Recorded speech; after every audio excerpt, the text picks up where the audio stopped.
Doctor గారు, seasonal ఎలర్జీని తగ్గించే పథ్యాహారం తయారు చేద్దామన్నారు కదా, ఎలాగో చెప్తారా? అలాగేనమ్మా. మనం తయారు చేయడానికి ముందు ఇందులో మనం ఏవే పదార్థాలు వాడుకుంటున్నామో ఒకసారి చెప్పేసేయండి. తప్పకుండా.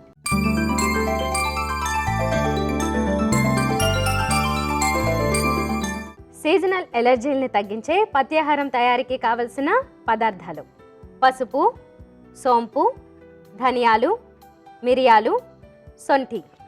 కావలసిన పదార్థాలు చూసాం కదా, ఇక తయారీ విధానం డాక్టర్ గారిని అడిగి తెలుసుకుందాం. డాక్టర్ గారు, మరి తయారీ విధానం చెప్తారా? అలాగేనమ్మా, చాలా తేలిక తయారు చేసుకోవచ్చు. అన్నీ మనం చెప్పుకున్నాం కదా, అన్ని తేలికగా దొరికేటువంటి పదార్థాలు కూడా ముందు ఒక బౌల్ రెడీగా పెట్టుకోండి.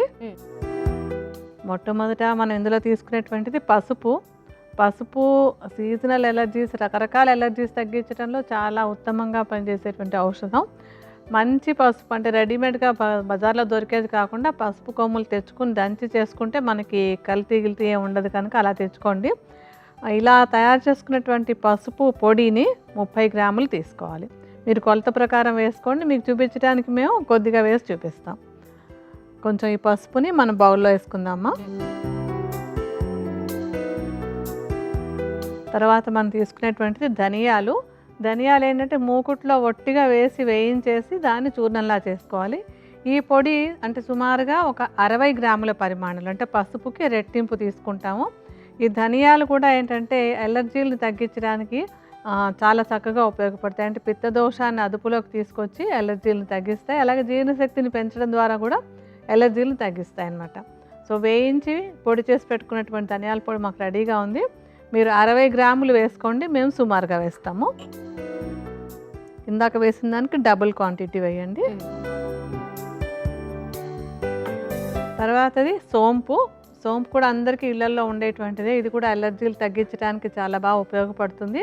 అంటే జీర్ణశక్తి బాగుండడం ద్వారా ఎలర్జీలు తగ్గడానికి ఇది తోడ్పడుతుంది. అలాగే పిత్త దోషాన్ని కూడా బాగా తగ్గిస్తుంది అన్నమాట. సోంపుని ఏమి వేయించడం అది ఏం చేయక్కర్లేదు, ఒట్టిగా పొడి చేసేసుకోండి. ఇది ఇందాక ధనియాల పొడి తీసుకున్నట్టుగానే 60 గ్రాముల ప్రమాణంలో తీసుకోవాలి. మనం ఇందాక సోంపు ధనియాలు ఎంత వేసామో అలాగే ఈ సోంపు కూడా వేద్దామమ్మా.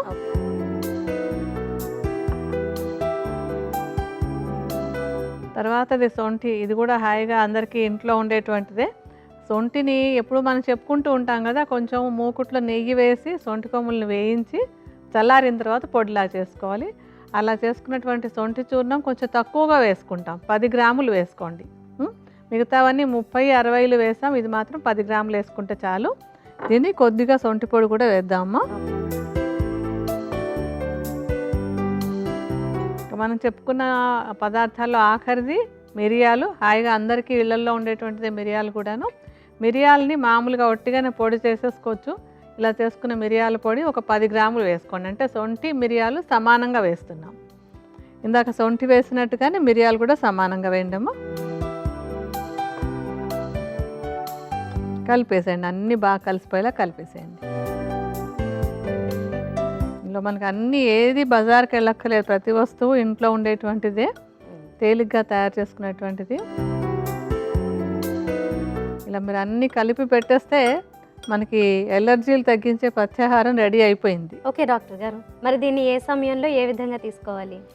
ఎలర్జీల సమస్య ఉన్నటువంటి వాళ్ళు ఎలా తీసుకోవాలో చెప్తాను.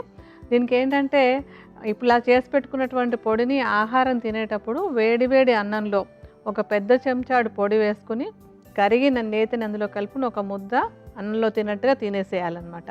అలా కాకపోతే కనుక కూరలు అవి వండుకునేటప్పుడు ఆ కూరలలో ఈ పొడిని జల్లేసుకుని అన్నం తినేటప్పుడు ఆ కూరలు వేసుకుని, అంటే ఈ పొడిని జల్లినటువంటి కూరలు వేసుకుని తిన్నా కూడా ఈ ఎలర్జీలు తగ్గించుకోవడానికి ఈ పథ్యాహారం చాలా చక్కగా ఉపయోగపడుతుంది.